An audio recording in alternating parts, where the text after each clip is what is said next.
Retirez vos sales pattes de cette voiture, gamin.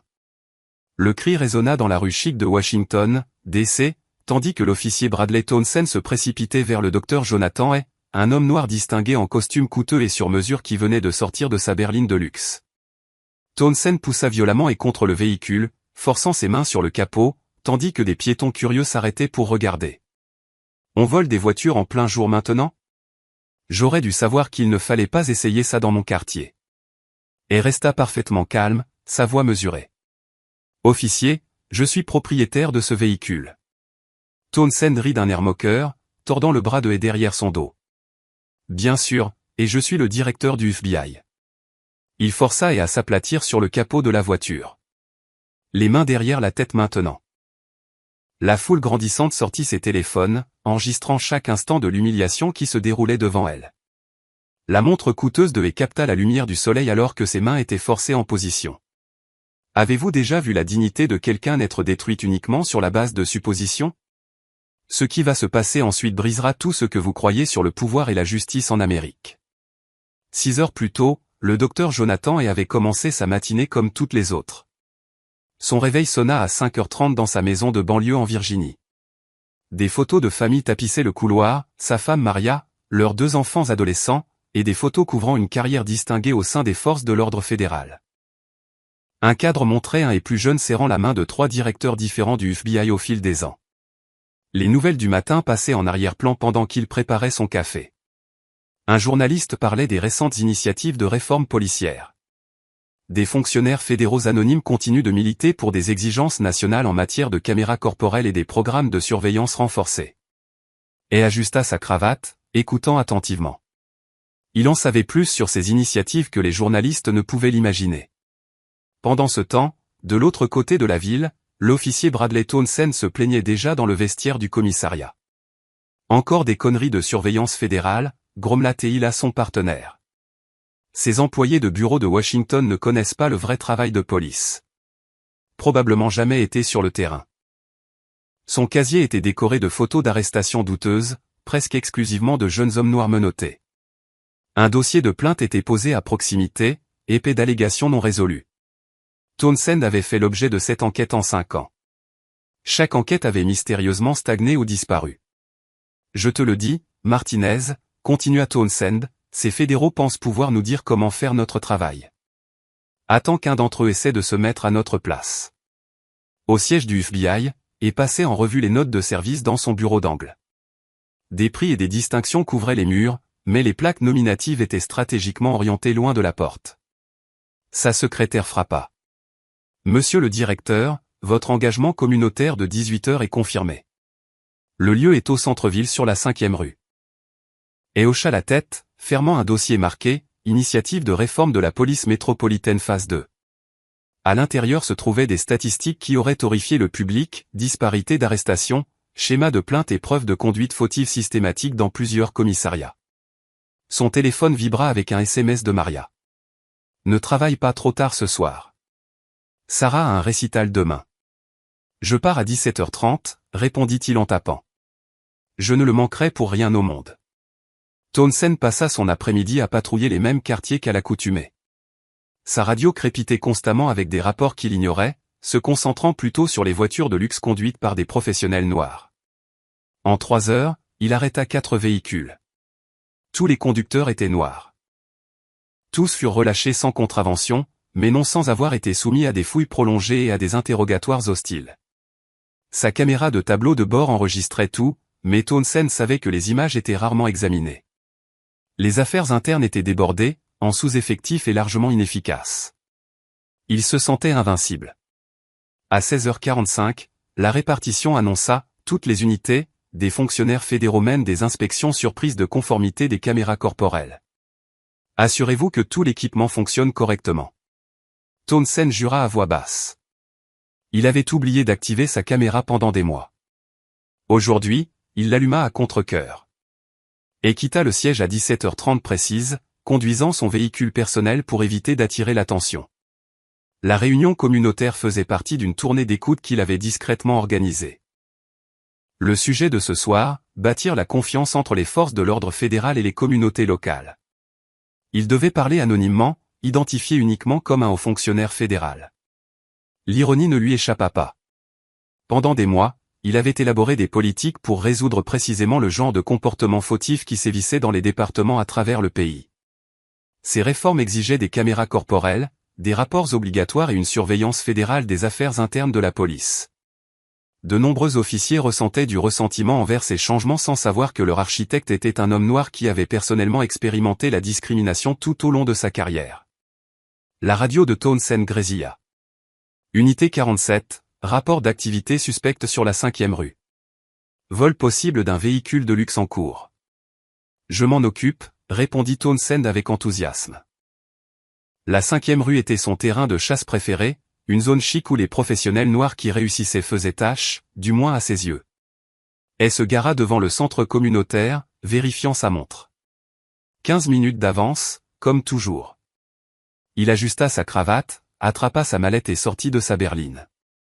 De l'autre côté de la rue, la voiture de patrouille de Townsend s'arrêta. Les yeux de l'officier se fixèrent immédiatement sur elle. Une voiture coûteuse, un costume sur mesure, une posture confiante, tout ce qui déclenchait ses préjugés et ses ressentiments les plus profonds. Townsend n'avait aucune idée qu'il était sur le point d'affronter le plus puissant fonctionnaire des forces de l'ordre du pays. Et, quant à lui, n'avait aucune idée que ses réformes théoriques étaient sur le point de devenir brutalement personnelles.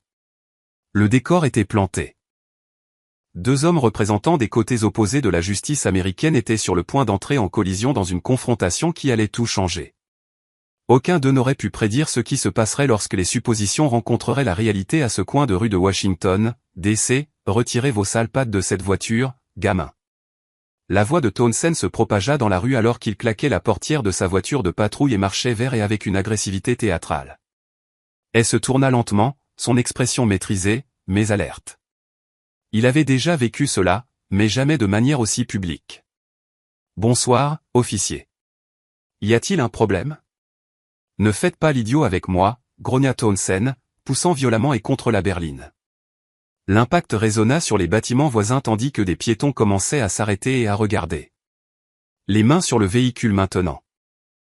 Et obtempéra, posant ses paumes à plat sur le toit de la voiture. Officier, je crois qu'il y a un malentendu. C'est mon véhicule. Townsend rit d'un air moqueur, commençant une palpation agressive qui relevait plus de la performance que de la procédure. Votre véhicule, n'est-ce pas ? Laissez-moi deviner. Vous êtes médecin, avocat, peut-être sénateur. Sa voix débordait de sarcasme alors qu'il parlait délibérément assez fort pour que la foule grandissante entende chaque mot. Je travaille pour le gouvernement fédéral, répondit calmement et, sa voix régulière malgré l'humiliation. Gouvernement fédéral ? Townsend hurla de rire, tirant brutalement le portefeuille de haie de la poche de sa veste. Qu'est-ce que vous êtes ? Concierge à la poste ? N'essayez pas de m'impressionner avec vos mots compliqués, gamin. À présent, une douzaine de personnes s'étaient rassemblées sur le trottoir. Des téléphones portables apparurent, enregistrant la rencontre sous plusieurs angles. Et remarqua les caméras et ressentit un mélange de soulagement et d'effroi. Des preuves étaient créées, mais sa dignité était détruite en temps réel. Townsend examina le permis de conduire de haie avec une suspicion exagérée. Docteur Jonathan E. Il lut à voix haute d'un air moqueur. Oh, docteur. Quel genre de faux diplôme avez-vous acheté en ligne ? Il tint le permis à la lumière de manière théâtrale. Probablement falsifié. L'adresse indique le comté de Fairfax, un quartier très chic. Impossible que quelqu'un comme vous vive là légitimement. Officier, vous pouvez tout vérifier via votre système, dit Hay, sa voix restant remarquablement calme malgré la situation qui s'aggravait. Ne me dites pas comment faire mon travail, claqua Townsend, saisissant l'épaule de Hay et le faisant pivoter pour qu'il fasse face à la foule. Vous, les gens, vous pensez pouvoir entrer en toute désinvolture dans des quartiers chics, voler des voitures, et personne ne le remarquera. Eh bien, moi, je remarque tout. La foule était de plus en plus grande et agitée. Une femme en tenue d'affaires cria, c'est de la force excessive. Un homme âgé secoua la tête de dégoût, mais Townsend se nourrissait de l'attention, gonflant la poitrine comme un acteur sur scène. Tout le monde doit reculer, aboya Townsend à la foule. C'est une affaire policière officielle. Quiconque interférant sera arrêté pour obstruction. Un officier de renfort, Rodriguez, arriva et pressentit immédiatement que quelque chose n'allait pas. Il s'approcha prudemment, étudiant le visage de Hay avec une reconnaissance grandissante. Quelque chose chez cet homme lui semblait familier, mais il ne parvenait pas à situer quoi. « Quelle est la situation, Brad ?» demanda Rodriguez à voix basse. « J'ai attrapé celui-ci en train d'essayer de voler cette Mercedes », annonça fièrement Townsend. « Il a probablement pris les clés dans le sac à main d'une femme riche. » Ces gens deviennent audacieux. Vraiment audacieux. Rodriguez fronça les sourcils, remarquant la montre coûteuse de Hay, son costume parfaitement ajusté, et surtout, son calme et son maintien autoritaire sous pression. Ce n'était pas ainsi que se comportaient généralement les voleurs de voitures. Les voleurs de voitures ne citaient pas de procédure légale et ne maintenaient pas ce niveau de sang-froid. Le docteur s'adressa directement à Rodriguez, maintenant un contact visuel. « Je demande à votre supérieur de venir sur les lieux. » Cette situation dégénère inutilement, et je crois qu'il y a eu un malentendu significatif. « Taisez-vous » aboya Townsend, forçant les mains de Hay derrière son dos plus brutalement que nécessaire. Personne n'a demandé d'avis de renfort de la tribune des spectateurs. Il commença à fouiller l'intérieur du véhicule, jetant des papiers dans la rue avec une négligence délibérée et un mépris évident. La mallette de Hay tomba du siège passager, s'ouvrant et dispersant des documents fédéraux sur le trottoir. Rodriguez aperçut un en-tête officiel et s'approcha pour les examiner. Ses yeux s'écarquillèrent en lisant « Directeur du FBI » sur plusieurs documents, ainsi que des cachets de classification et des sceaux fédéraux. « Brad » chuchota Rodriguez avec urgence, tirant sur la manche de son partenaire. « Peut-être devrions-nous ralentir ici. » « Et peut-être devrions-nous faire quoi ?» l'interrompit Townsend, ne levant pas les yeux de sa fouille théâtrale. « Le laisser partir parce qu'il porte un beau costume. C'est exactement le problème avec les flics aujourd'hui. Pas de cran, pas de respect pour le vrai travail de police. » Le téléphone de Hay commença à vibrer avec insistance dans la poche de sa veste. L'identifiant de l'appelant, partiellement visible à travers le tissu, indiquait « Directeur adjoint Carter ». Urgent. Rodriguez le vit et sentit son estomac se serrer. « Officier Townsend », dit Hay avec une fermeté et une autorité croissante. « Je vous conseille fortement de reculer et de réévaluer cette situation. Contactez immédiatement votre supérieur. Cela ne va pas se terminer comme vous le pensez. Me conseillez. » La voix de Townsend s'éleva en un cri qui résonna sur les bâtiments environnants. « Vous êtes sur le point d'être menotté, Einstein.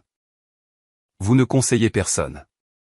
Vous ne me dites rien. » Il s'approcha de l'oreille de Hay, parlant juste assez fort pour que les caméras captent chaque mot humiliant. « Connais ta place, gamin. C'est mon monde, pas le tien. Mes rues, mes règles. » La foule grossissait de minute en minute, et leurs expressions passaient de la curiosité à l'indignation et à l'incrédulité. Quelqu'un cria « C'est complètement faux ». Une autre voix lança « Laissez cet homme tranquille ». Une adolescente, son téléphone levé, hurla « Ça va devenir viral, officier ». Townsend se nourrissait de l'attention comme le feu du carburant, devenant plus théâtral et agressif à chaque instant. Tout le monde recule. C'est une affaire policière officielle. Il retourna fouiller la voiture, ses mouvements devenant plus destructeurs et irrespectueux à chaque seconde. Puis il trouva ce qu'il cherchait, ou plutôt, ce qu'il avait apporté avec lui. De sa ceinture utilitaire, Townsend cala une petite pochette en plastique contenant une poudre blanche dans sa paume. Avec des mouvements exercés, affûtés au fil de dizaines de rencontres similaires, il la glissa sous le siège conducteur pendant sa fouille. « Eh bien, annonça-t-il triomphalement, sa voix portant sur toute la rue. « Que avons-nous ici ?» Il brandit la pochette haut pour que tout le monde la voie, comme un trophée. « Cocaïne. Possession illégale avec intention de distribuer. » Elle se tourna pour lui faire face directement, ses yeux brillèrent d'une fureur contenue et d'une indignation vertueuse. « Officier, cette substance n'est pas la mienne, et vous savez exactement d'où elle vient. »« Vraiment ?» Townsend sourit, agitant la preuve comme un drapeau. « Ce n'est jamais à eux. La cocaïne apparaît comme par magie dans les voitures, n'est-ce pas? Elle tombe juste du ciel dans les véhicules de luxe. » Il s'adressa à la foule d'un air moqueur. Ça va être une très bonne arrestation. Criminel de carrière pris en flagrant délit. Rodriguez s'avança, profondément mal à l'aise et de plus en plus paniqué. Brad, peut-être devrions-nous tester cette substance avant de porter des accusations officielles.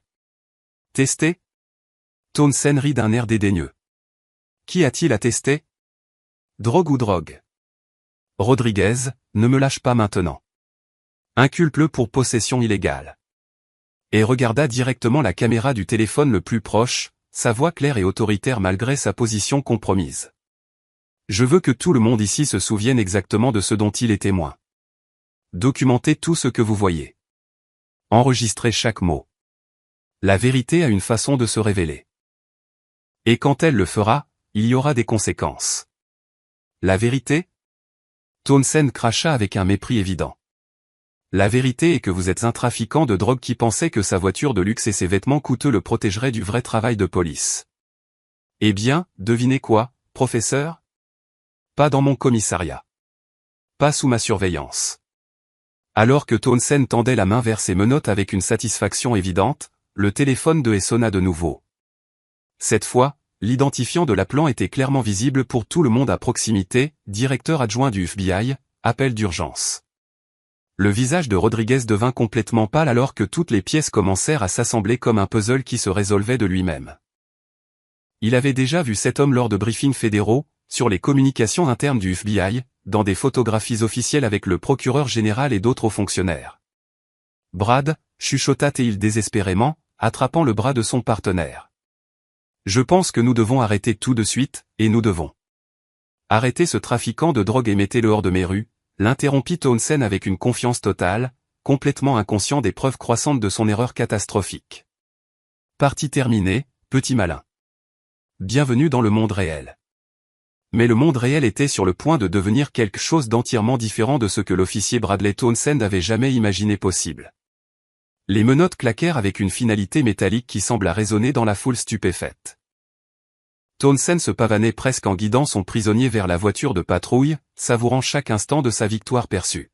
« Attention à votre tête », dit Townsend avec une fausse politesse, poussant et sur le siège arrière plus fort que nécessaire. « On ne voudrait pas que vous soyez blessé avant votre comparution, docteur. » Il prononça le titre avec un sarcasme dégoulinant, puis claqua la portière avec une force inutile. Et s'assit tranquillement sur le siège arrière, sa dignité intacte, malgré l'humiliation. Par la fenêtre, il pouvait voir la foule qui continuait d'enregistrer, leur visage un mélange d'indignation et d'incrédulité. Il hocha légèrement la tête vers les caméras, une reconnaissance subtile que leur documentation serait cruciale. Rodriguez monta sur le siège passager, ses mains tremblantes en attachant sa ceinture de sécurité. « Brad, je pense vraiment que nous devrions appeler le superviseur avant de traiter cela.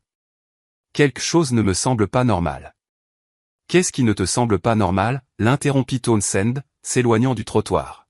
« C'est que tu remets en question une arrestation exemplaire ? Véhicule volé, possession de drogue, résistance à l'arrestation. C'est Noël avant l'heure, Rodriguez. » Il ne résistait pas à l'arrestation, dit Rodriguez à voix basse. Il discutait avec moi. C'est de la résistance dans mon dossier. Et resta silencieux, mais son esprit travaillait méthodiquement sur la situation.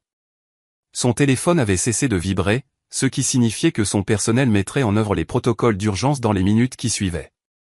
Le directeur adjoint Carter aurait déjà initié une localisation lorsque le premier appel était resté sans réponse. Au commissariat, la rumeur se propageait déjà en chuchotement. Le sergent de bureau Williams avait vu et lors des procédures d'enregistrement et l'avait immédiatement reconnu lors de conférences des forces de l'ordre fédéral.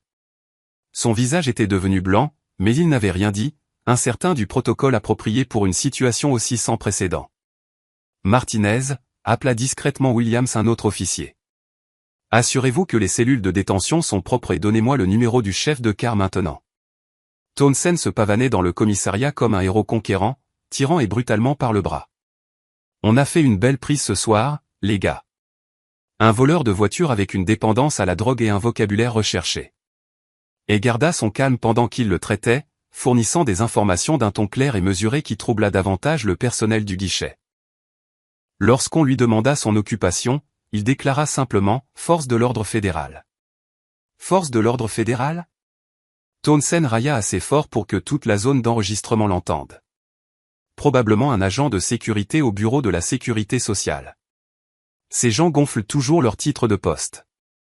Pendant le processus de prise d'empreinte digitale, et demanda son unique appel téléphonique. Townsend sourit méchamment. « Bien sûr, docteur. Appelez votre dealer et dites-lui de trouver un nouveau coin où travailler. Et fut escorté vers le téléphone, ses menottes temporairement retirées. Il composa un numéro de mémoire et attendit. Lorsque quelqu'un répondit, ses mots furent calmes mais précis. C'est le directeur est. Je suis actuellement en garde à vue au 5e commissariat. Mettez en œuvre le protocole 7 immédiatement. Le sergent de bureau l'entendit et faillit s'étouffer avec son café. Le protocole 7 était un code fédéral pour une urgence impliquant de hauts fonctionnaires des forces de l'ordre. Townsend arracha le téléphone. Le temps est écoulé, petit malin. Retournez dans votre cellule. Alors que ait été conduit vers la cellule de détention, d'autres détenus levèrent les yeux avec surprise. L'homme en costume coûteux n'avait pas sa place ici, et sa présence calme et autoritaire était indéniable, même menottée. « Pourquoi êtes-vous ici ?» demanda un détenu. « Un malentendu qui va devenir très coûteux pour certaines personnes », répondit calmement. À l'extérieur du commissariat, des SUV noirs aux plaques gouvernementales commençaient à arriver. Des agents fédéraux en costume sombre émergèrent, leurs expressions sombres et déterminées. Ils se dirigèrent avec une précision militaire vers l'entrée du commissariat. Le chef de car Peterson était dans son bureau lorsque son téléphone sonna. La voix à l'autre bout était nette et professionnelle. « Commandant, ici le directeur adjoint Carter, FBI. Nous pensons que vous avez le directeur Jonathan est en garde à vue. Je dois parler à quiconque a autorisé son arrestation immédiatement. » Le visage de Peterson se vida de son sang. « Avez-vous dit le directeur est ? Le directeur du FBI est. C'est exact, commandant, et je vous suggère de gérer cette situation très prudemment à partir de maintenant. » Les mains de Peterson tremblaient en raccrochant le téléphone. Il demanda immédiatement à Townsend et Rodriguez de se présenter à son bureau, puis commença à examiner le rapport d'arrestation avec une horreur croissante. Pendant ce temps, Townsend célébrait avec d'autres officiers dans la salle de pause. « On a attrapé un véritable à ce soir, les gars. » Il pensait que son beau costume le sauverait, mais la justice est aveugle à la couleur, les gars. Sa radio grésilla. « Officier Townsend, présentez-vous immédiatement au chef de car. » Il veut probablement me féliciter, sourit Townsend, redressant son uniforme. La plus grande arrestation du mois, garantie. Rodriguez suivit à contre-cœur. Les documents fédéraux qu'il avait vus dispersés dans la rue lui brûlaient la mémoire. Il tenta de rechercher le directeur du FBI et sur son téléphone, mais la connexion Internet du commissariat était notoirement lente. Alors qu'il marchait vers le bureau de Peterson, aucun des deux officiers ne remarqua le groupe d'agents fédéraux entrant dans le bâtiment, leurs insignes clairement visibles, leurs expressions mortellement sérieuses. Le système était sur le point de se corriger d'une manière que Townsend ne pouvait absolument pas imaginer. L'homme qui l'avait humilié et arrêté allait révéler exactement qui il était, et les conséquences se propageraient à tous les niveaux des forces de l'ordre.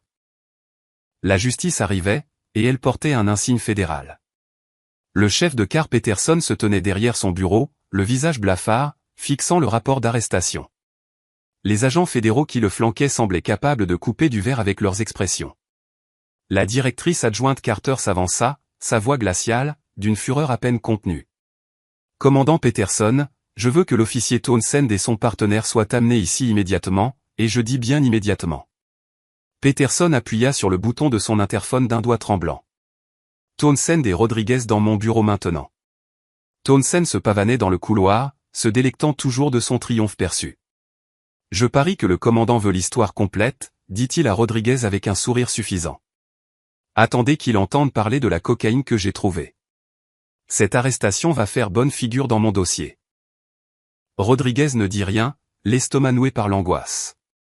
Les documents fédéraux qu'il avait vus lui revenaient sans cesse à l'esprit, mais il n'avait pas été capable de saisir toute leur signification jusqu'à présent. Ils frappèrent et entrèrent dans le bureau de Peterson. La confiance de Townsend s'évapora instantanément lorsqu'il vit la pièce remplie d'agents fédéraux en costume sombre, leurs expressions allant du dégoût à la fureur meurtrière. « Officier Townsend. » La voix de Peterson se brisa légèrement. « Voulez-vous me dire exactement qui vous avez arrêté ce soir ? » « Un voleur de voiture avec des délires de grandeur, » répondit Townsend. Mais sa voix avait perdu sa fanfaronnade antérieure. Il s'est dit docteur. A prétendu travailler pour le gouvernement fédéral. Comportement criminel classique. Gonfler le CV. Espérer la clémence. La directrice adjointe Carter s'avança, son insigne du FBI brillant sous les lumières fluorescentes. Officier Townsend, permettez-moi de me présenter. Je suis la directrice adjointe Sarah Carter, Federal Bureau of Investigation. L'homme que vous avez arrêté ce soir est mon patron. Le visage de Townsend commença à se vider de son sang. Votre patron? Le directeur du FBI Jonathan est? Continua Carter, sa voix traversant la pièce comme une lame. Le plus haut fonctionnaire des forces de l'ordre des États-Unis. L'homme dont les politiques ont remodelé les départements de police à travers le pays. L'homme que vous avez menotté, humilié et accusé de possession illégale de drogue. Les mots frappèrent Townsend comme des coups physiques. Sa bouche s'ouvrit et se referma sans un bruit tandis que toute l'ampleur de son erreur s'abattit sur lui. Rodriguez ferma les yeux et murmura une prière. C'est impossible, bégaya Townsend. Il volait une voiture. J'ai trouvé de la drogue.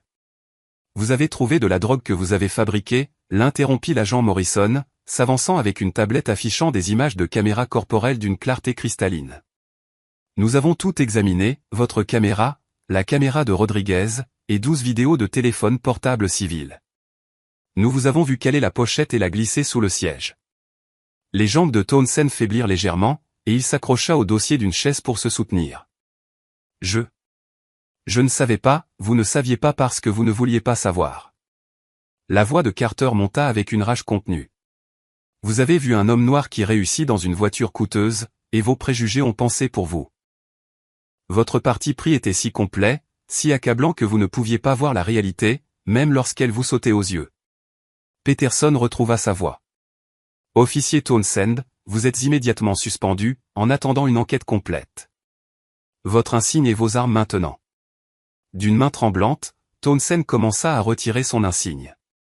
Le métal lui semblait incroyablement lourd alors qu'il le posait sur le bureau de Peterson. Son arme de service suivit avec un bruit sourd qui sembla résonner dans la pièce silencieuse. Où est le directeur et maintenant? Demanda Carter. Cellule de détention numéro 3, chuchota Peterson. Faites-le sortir immédiatement et retirez-lui ses menottes avec des excuses formelles. Alors que Peterson se précipitait, Carter se retourna vers Townsend, qui semblait sur le point de s'effondrer. Comprenez-vous ce que vous avez fait? L'homme que vous avez arrêté a lutté contre la conduite fautive de la police toute sa carrière. Il est l'architecte de tous les programmes de réforme dont vous vous plaignez, les exigences en matière de caméras corporelles, les protocoles de surveillance fédérale, les programmes de formation renforcés, toutes ces initiatives. Rodriguez prit la parole à voix basse. Madame, j'ai essayé de l'arrêter. J'ai reconnu certains des documents, j'ai essayé de le faire ralentir, mais... Nous savons, officier Rodriguez. Votre conduite sera examinée séparément, mais les preuves préliminaires suggèrent que vous avez tenté d'éviter ce désastre. Des pas résonnèrent dans le couloir alors que Peterson revenait avec Hay, dont les menottes étaient retirées par un sergent profondément embarrassé. Hay se frotta calmement les poignets, sa dignité intacte malgré l'épreuve. Directeur Hay. Carter s'approcha de lui avec un soulagement et une inquiétude évidents. Monsieur, êtes-vous blessé? Avez-vous besoin d'une assistance médicale? Je vais bien, Sarah, répondit Hay calmement, sa voix portant le poids de tout ce qu'il venait de vivre. Mais nous avons du travail à faire. Hay se tourna pour faire face à Townsend, qui ne pouvait pas le regarder dans les yeux. La pièce devint complètement silencieuse, à l'exception du bourdonnement des lumières fluorescentes et de la respiration laborieuse de Townsend. Officier Townsend, dit Hay, sa voix calme, mais empreinte d'une autorité indéniable. Regardez-moi. Townsend leva lentement la tête, son visage un masque de honte et de terreur. Comprenez-vous ce qui s'est passé ici ce soir? Continua Hay. Officier Townsend, vous n'avez pas seulement arrêté un homme innocent. Vous avez exposé un problème systémique qui va bien au-delà des préjugés d'un seul officier. Vos actions de ce soir nous ont donné une étude de cas de tout ce qui ne va pas avec la police moderne. Monsieur le directeur, je suis désolé. Je ne savais pas qui vous étiez. C'est exactement le problème, répondit Hay, sa voix gagnant en force. Vous ne devriez pas avoir besoin de savoir qui je suis pour me traiter avec une dignité humaine fondamentale. Vous ne devriez pas avoir besoin de voir mon insigne pour suivre les procédures appropriées. Vous ne devriez pas avoir besoin de mon autorité fédérale pour vous empêcher de fabriquer des preuves. La pièce resta figée tandis que Hay continuait. Toutes les suppositions que vous avez faites ce soir étaient basées sur la couleur de ma peau. Mon niveau d'éducation, ma carrière, mon caractère, mes intentions. Rien de tout cela n'avait d'importance pour vous parce que vous ne pouviez pas voir au-delà de vos propres préjugés. La voix de Townsend était à peine un murmure. Que se passe-t-il maintenant? Chen répondit avant que et ne puisse. Une enquête fédérale sur les droits civiques, des poursuites pénales pour falsification de preuves, fausse arrestation et violation des droits civiques sous couvert de la loi. Et ce n'est que le début. Et ajusta sa cravate et regarda autour de la pièce, les officiers et agents assemblés. Ce qui se passe maintenant, c'est que nous utilisons cet incident pour créer un réel changement. Cela cesse d'être une question d'un mauvais officier pour devenir une question de réparation d'un système défaillant. Il se tourna vers Peterson. Commandant, je veux que chaque arrestation effectuée par Townsend au cours des 2 dernières années soit examinée par des enquêteurs fédéraux. Chaque plainte, chaque incident d'usage de la force, chaque contrôle routier. S'il y a un schéma, nous le dénoncerons. La transformation était complète. La victime humiliée s'était révélée être le plus puissant fonctionnaire des forces de l'ordre du pays.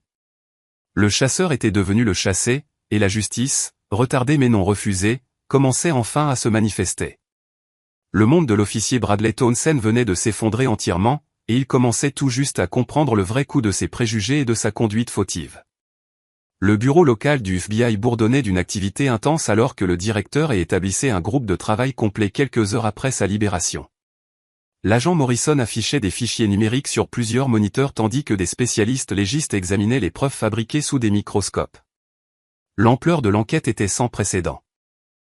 Un directeur du FBI en exercice avait été victime d'une inconduite policière, créant une affaire fédérale aux implications massives qui se propageraient à l'échelle nationale. Monsieur le directeur, nous avons terminé l'analyse préliminaire des preuves, rapporta l'agent Rodriguez, à ne pas confondre avec l'officier de police. La substance que Townsend a fabriquée était du sucre en poudre mélangé à du bicarbonate de soude. Valeur marchande, environ $50. Mais les accusations fédérales auxquelles il fera face portent 25 ans à perpétuité en prison fédérale. Et hocha la tête d'un air sombre, examinant les images de la caméra corporelle sur son ordinateur portable. La vidéo était accablante, 12 angles différents montrant Townsend fabriquer des preuves, son langage raciste et son mépris total des procédures. Chaque image racontait l'histoire d'un abus systématique de pouvoir. Et son historique d'arrestation? Je veux tout. C'est là que ça devient profondément troublant, monsieur, répondit Morrison, affichant des registres de bases de données qui remplissaient 3 grands écrans. Townsend a effectué 847 arrestations en 5 ans. 723 d'entre elles concernaient des hommes noirs âgés de 18 à 55 ans. C'est un taux de 85,4% dans un district où la population noire ne représente que 31%. L'improbabilité statistique à elle seule suggère un ciblage, concluait, son esprit analytique traitant les chiffres. Exactement. Et voici la preuve irréfutable. 89% de ces accusations de possession de drogue ont été par la suite abandonnées ou réduites en raison de problèmes de procédure, de manque de preuves ou de préoccupation du procureur quant à l'intégrité de l'affaire. Elle sentit sa mâchoire se serrer alors que les implications s'imposaient, ce qui signifiait que les preuves étaient douteuses ou fabriquées dès le départ. Nous avons identifié au moins 47 cas avec des schémas identiques, voitures coûteuses, hommes noirs d'apparence professionnelle âgés de 25 à 50 ans, découvertes mystérieuses de drogue lors de contrôles routiers de routine qui ont en quelque sorte dégénéré en fouilles de véhicules. Le schéma est si cohérent, c'est comme s'il suivait un manuel. Elle se leva et commença à faire les 100 pas, son esprit travaillant sur les implications juridiques et systémiques. Chaque statistique représentait une vie perturbée, une famille déchirée, une carrière potentiellement détruite par les préjugés systématiques et le comportement criminel d'un seul officier. La directrice adjointe Carter entra avec un dossier épais et une expression sombre. « Monsieur, nous recevons des témoignages de victimes plus vite que nous ne pouvons les traiter. » La nouvelle de l'arrestation de Townsend s'est rapidement répandue sur les réseaux sociaux, et des gens se manifestent avec des expériences similaires. Les récits sont déchirants et remarquablement cohérents. Elle ouvrit le dossier, révélant des photographies et des résumés de cas. Le docteur Michael Thompson, éminent chirurgien cardiovasculaire, a été arrêté pour comportement suspect devant son propre hôpital à 23 heures après une chirurgie de 16 heures, a passé la nuit en prison, a manqué 3 opérations prévues. L'hôpital a dû présenter des excuses publiques aux patients. Elle examina la photo, un homme noir distingué d'une 40aine d'années, toujours en blouse de chirurgien sur sa photo d'identité judiciaire. Le professeur James Washington, professeur d'économie titulaire à Georgetown, a été arrêté 17 fois en 2 ans alors qu'il se rendait et revenait du campus. Toutes les accusations ont été abandonnées, mais ses étudiants ont lancé une pétition exigeant que la sécurité de l'université l'escorte jusqu'à sa voiture chaque soir. Combien de victimes confirmées au total ? 63 individus documentés et vérifiés, mais nous nous attendons à ce que ce nombre triple à mesure que la nouvelle se propage dans les réseaux communautaires. La NAACP organise des réunions de sensibilisation aux victimes, et les chaînes de télévision locales diffusent des reportages encourageant les gens à se manifester. Chaîne sortit une autre section du dossier. L'avocat David Johnson, menotté devant ses jumelles de 7 ans pour avoir correspondu à une description de suspect décrite comme homme noir, taille moyenne, portant des vêtements. Les filles sont toujours en thérapie 8 mois plus tard. Elle ferma brièvement les yeux, ressentant le poids de l'injustice systématique. Ce n'étaient pas des incidents isolés. Ils faisaient partie d'un schéma calculé de harcèlement et d'abus qui avait détruit la confiance dans les forces de l'ordre au sein de communautés entières. Programmer un entretien enregistré avec Townsend. Je veux le mener personnellement. Monsieur, est-ce légalement conseillé? Vous êtes la principale victime dans cette affaire. Les avocats de la défense pourraient arguer. C'est précisément pourquoi je dois le faire, Sarah. Les victimes dans ces autres affaires n'ont jamais eu la chance de confronter directement leur agresseur. Elles n'ont jamais eu l'occasion de le regarder dans les yeux et d'exiger des réponses. Quelqu'un doit parler en leur nom. Et en tant que plus haut fonctionnaire des forces de l'ordre de ce pays, cette responsabilité me revient. 3 jours plus tard, et était assis en face de Townsend dans une salle d'interrogatoire stérile du bâtiment fédéral. L'ancien officier semblait avoir vieilli de 15 ans, mal rasé, les yeux cernés, ses mains tremblant de manière incontrôlable alors qu'il signait des formulaires de renonciation, refusant la représentation légale pour l'entretien enregistré. Son uniforme avait été remplacé par une combinaison orange, un symbole visible de sa chute de l'autorité au statut d'accusé criminel. Indiquez votre nom complet et votre ancienne occupation pour le dossier, commença sa voix professionnellement neutre, mais empreinte d'une autorité indéniable. Bradley James Townsend, ancien officier de police, 5e commissariat, département de police métropolitain. Sa voix était à peine audible, brisée. Monsieur Townsend, comprenez-vous pourquoi vous êtes ici aujourd'hui? Parce que je vous ai arrêté sans savoir qui vous étiez. Elle se pencha légèrement en avant, ses yeux ne quittant jamais le visage de Townsend. Non, vous êtes ici parce que vous avez systématiquement violé les droits civiques de citoyens américains sur une période de plusieurs années. Ma position fédérale est totalement étrangère à ces accusations. Vous auriez fait la même chose à un concierge, un enseignant, un étudiant ou une personne sans emploi. N'est-ce pas? Le silence de Townsend s'étira inconfortablement longtemps, rempli seulement du bourdonnement de l'équipement d'enregistrement et de la climatisation.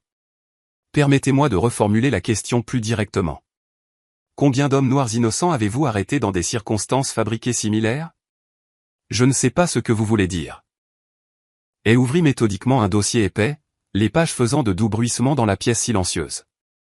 Marcus Williams, 34 ans, a été arrêté pour possession de drogue devant son propre cabinet d'avocat à 19 heures après avoir travaillé tard sur un dossier client. Les accusations ont été abandonnées lorsque les images de sécurité n'ont montré aucune activité suspecte. Kevin Davis, 28 ans, arrêté pour vol de voiture alors qu'il chargeait des courses dans son propre véhicule en plein jour. L'immatriculation du véhicule a confirmé sa propriété.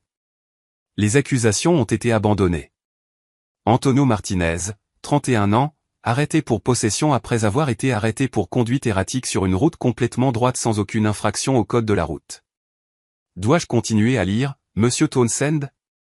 C'étaient des arrestations légitimes basées sur... Basées sur quelles preuves? L'interrompit, sa voix traversant l'air comme de l'acier. Basées sur quelle cause probable? Basées sur quelle suspicion raisonnable au-delà de la couleur de leur peau? Le calme de Townsend commença à se fissurer visiblement. Écoutez, j'ai fait quelques erreurs, d'accord? Mais j'essayais de faire mon travail. Ces quartiers ont des taux de criminalité élevés, des problèmes de drogue. Le quartier où vous m'avez arrêté a l'un des taux de criminalité les plus bas du district métropolitain, l'interrompit, consultant ses notes. Il y a 0,3 crimes violents pour 1000 habitants. Réessayez. Des gens comme vous qui arrivent dans des quartiers où ils n'ont pas leur place. Townsend commença, puis s'arrêta brusquement, réalisant son erreur. Des gens comme moi. Elle se pencha en avant, sa voix dangereusement silencieuse. Veuillez terminer cette phrase, Monsieur Townsend. Je suis très intéressé d'entendre vos pensées complètes. Le silence s'étira pendant près d'une minute avant que Townsend ne marmonne, je ne sais pas ce que je voulais dire par là. Vous vouliez dire des noirs. Vous avez vu la couleur de ma peau et avez fait toutes les suppositions qui en ont découlé à partir de cette seule observation. Mon niveau d'éducation, mon casier judiciaire, mon droit de conduire une voiture coûteuse, mon droit d'exister dans ce quartier, mon droit d'être traité avec une dignité humaine fondamentale, tout cela déterminé par des préjugés raciaux. Est sorti des photos de la scène de crime montrant les preuves fabriquées, les étalant méthodiquement sur la table. Expliquez-moi cette pochette, Monsieur Townsend. Je l'ai trouvée dans votre voiture lors d'une fouille de routine. Monsieur Townsend, nous avons 12 angles de caméra différents qui vous montrent quelle est cette substance de votre ceinture utilitaire et la placer sous mon siège conducteur pendant ce que vous appelez une fouille de routine. Nous avons des preuves médico-légales prouvant qu'il s'agit de bicarbonate de soude ménager mélangé à du sucre en poudre. Nous avons vos empreintes digitales sur la pochette, mais absolument aucune trace de la substance ailleurs dans mon véhicule. Voulez-vous reconsidérer votre réponse? Townsend fixa la table, ses épaules s'affaissant de défaite. Combien d'autres fois, Monsieur Townsend? Combien d'autres innocents avez-vous piégés avec des preuves fabriquées? Je n'ai jamais voulu faire de mal à des innocents. Ce n'est pas ce que je vous ai demandé. J'ai demandé un nombre. Combien? La question resta suspendue dans l'air comme une épée de justice attendant de tomber. Finalement, Townsend chuchota, parfois, des preuves sont négligées lors des premières fouilles. Parfois, on trouve des choses à un deuxième regard qui n'étaient pas visibles la première fois. Ce n'est toujours pas répondre à ma question. J'ai demandé combien d'innocents vous avez sciemment piégés avec des preuves fabriquées. La voix de Townsend devint à peine audible, chaque mot extrait comme des aveux sous la contrainte. Peut-être quelquefois quand je savais que quelqu'un était coupable de quelque chose mais que je ne pouvais pas le prouver devant un tribunal. J'essayais de retirer la drogue des rues, d'essayer de protéger la communauté. Elle sentit une froide fureur monter dans sa poitrine, mais sa voix resta professionnellement maîtrisée. Vous voulez dire que vous vous êtes nommé juge et jury? Vous avez décidé qui était coupable en fonction de vos préjugés personnels et avez ensuite fabriqué des preuves pour étayer des conclusions prédéterminées. L'entretien se poursuivit pendant 3 heures épuisantes. Et passa méthodiquement en revue cas après cas, extrayant des aveux qui dépeignaient un tableau de conduite fautive systématique s'étendant sur 5 ans et affectant des dizaines de familles. La défense de Townsend s'effondra sous le poids des preuves accablantes et du questionnement implacable et méthodique de Hay, qui mettait à profit des décennies d'expérience en matière d'enquête. Lorsque l'entretien fut enfin terminé, Hay se leva et ajusta sa veste de costume avec une précision délibérée. Monsieur Townsend, vos actions n'ont pas seulement nui à des victimes individuelles. Vous avez systématiquement miné la confiance du public dans les forces de l'ordre, corrompu le système de justice à sa base et violé le serment que vous avez prêté de respecter lorsque vous êtes devenu policier. Le gouvernement fédéral vous poursuivra dans toute la mesure de la loi fédérale. Alors que Hay atteignait la porte, Townsend appela désespérément, sa voix brisée par la panique, « Et si je coopère pleinement? Et si j'aide à identifier d'autres cas, d'autres officiers qui pourraient s'engager dans des pratiques similaires ?» Hay se retourna lentement, son expression inchangée. La coopération avec les enquêtes fédérales en cours pourrait influencer les recommandations de sentence du bureau du procureur. Mais comprenez bien ceci, Monsieur Townsend. Votre coopération n'efface pas les vies que vous avez endommagées, les familles que vous avez déchirées ou la confiance institutionnelle que vous avez systématiquement détruite. La justice retardée est toujours justice. Elle vous a juste finalement rattrapé. À l'extérieur de la salle d'entretien, Carter attendait avec des mises à jour complètes et une équipe de procureurs fédéraux. Monsieur, l'enquête s'est étendue de manière exponentielle. Nous examinons maintenant 12 autres officiers avec des schémas statistiques et des historiques de plaintes similaires. Les dossiers des affaires internes montrent le rejet systématique des plaintes citoyennes, des irrégularités de preuves et des données démographiques d'arrestation qui reflètent le profil criminel de Townsend. Quelle a été la réponse de la communauté? Mitigée, mais majoritairement positive de la part des communautés affectées. Les groupes de défense des victimes appellent cela un moment décisif en matière de responsabilisation policière. Les organisations de défense des droits civiques saluent l'intervention fédérale, attendue depuis longtemps. Étonnamment, Même certains syndicats de police reconnaissent la nécessité d'une réforme complète après avoir examiné les preuves vidéo. Et hocha la tête d'un air sombre. Cette enquête ne peut pas être uniquement une question de châtiment, Sarah. Elle doit fondamentalement être une question de prévention et de réforme systématique. Je veux des recommandations politiques complètes sur mon bureau d'ici la semaine, protocoles obligatoires pour les caméras corporelles, procédures de traitement des preuves, formation à la reconnaissance des préjugés, mécanismes de surveillance civile, tout. Déjà en cours de développement, monsieur. Et l'officier Rodriguez de cette nuit-là a demandé une réunion urgente. Il veut discuter de ce dont il a été témoin et de la manière dont des situations similaires pourraient être systématiquement évitées à l'avenir. Et sourit légèrement, son premier véritable sourire depuis l'arrestation. Programmez-le immédiatement. Si nous voulons réparer ce système défaillant, nous avons désespérément besoin d'agents prêts à faire partie de solutions complètes. L'enquête s'étendait quotidiennement, mais la justice était enfin en marche avec l'autorité fédérale derrière elle. 6 mois plus tard, le tribunal fédéral de Washington, D.C. était bondé de victimes, de leaders communautaires et de représentants des médias. Alors que la juge Patricia Williams s'apprêtait à prononcer la sentence de Townsend, l'ancien officier était assis à la table des accusés, un homme brisé qui avait plaidé coupable à 15 accusations criminelles fédérales, notamment des violations des droits civiques, la falsification de preuves, la conspiration sous couvert de la loi et la privation systématique des droits constitutionnels. Monsieur Townsend, commença la juge Williams, sa voix portant le poids d'une justice longtemps retardée. En 30 ans sur ce banc, j'ai rarement vu un schéma aussi complet d'abus de pouvoir et de violation de la confiance publique. Vos actions représentent tout ce qui ne va pas avec la police en Amérique aujourd'hui. Elle était assis au premier rang du public, entouré de dizaines de victimes de Townsend qui avaient enfin obtenu leur jour de justice. Le docteur Michael Thompson, le chirurgien qui avait manqué des opérations critiques, était assis à côté du professeur James Washington, dont les étudiants avaient organisé des escortes de sécurité sur le campus. L'avocat David Johnson tenait des photographies de ses jumelles de 7 ans, maintenant âgées de 9 ans et demandant toujours pourquoi des policiers avaient menotté leur père. Les preuves présentées dans cette affaire, poursuivit la juge Williams, révèlent une campagne systématique de profilage racial, de fabrication de preuves et de violations constitutionnelles qui a affecté au moins 63 victimes documentées sur une période de 5 ans. Monsieur Townsend, vous n'avez pas seulement enfreint la loi, vous l'avez pervertie. L'avocat de la défense de Townsend avait plaidé pour la clémence, citant la coopération de son client avec l'enquête fédérale qui avait exposé 12 autres officiers et conduit à l'annulation de 247 condamnations injustifiées. Mais l'accusation, menée par des procureurs fédéraux travaillant directement avec le groupe de travail de Hay, avait présenté des preuves accablantes d'inconduite systématique qui exigeaient de graves conséquences. Avant de prononcer la sentence, dit la juge Williams, je tiens à aborder les implications plus larges de cette affaire. Lorsque le directeur a été arrêté ce soir-là, il aurait pu utiliser son autorité fédérale pour faire disparaître cet incident discrètement. Au lieu de cela, il a choisi d'exposer l'injustice systématique et de créer un changement durable.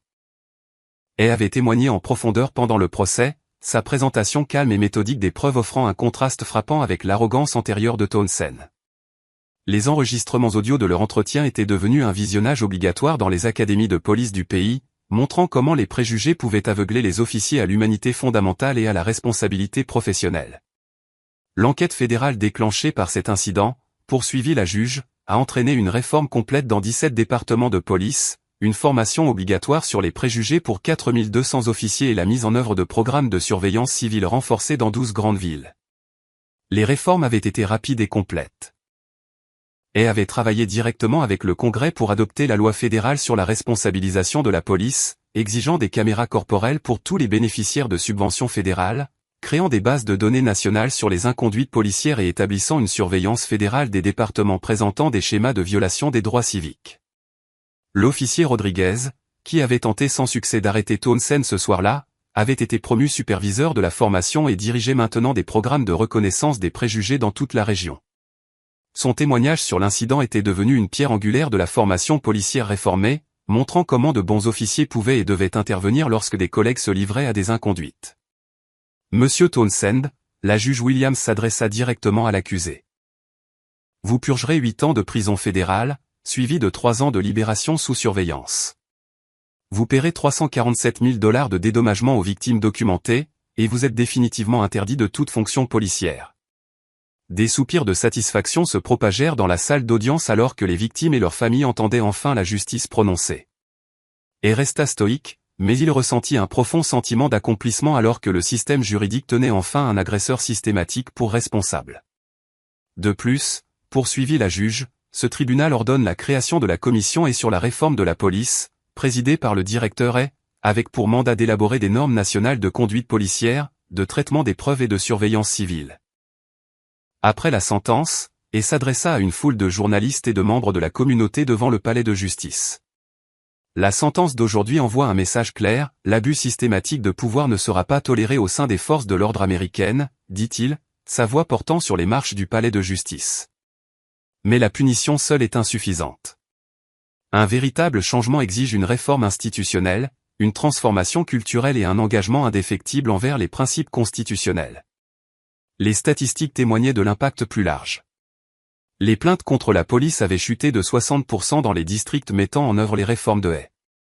Les incidents d'usage de la force avaient diminué de 45%.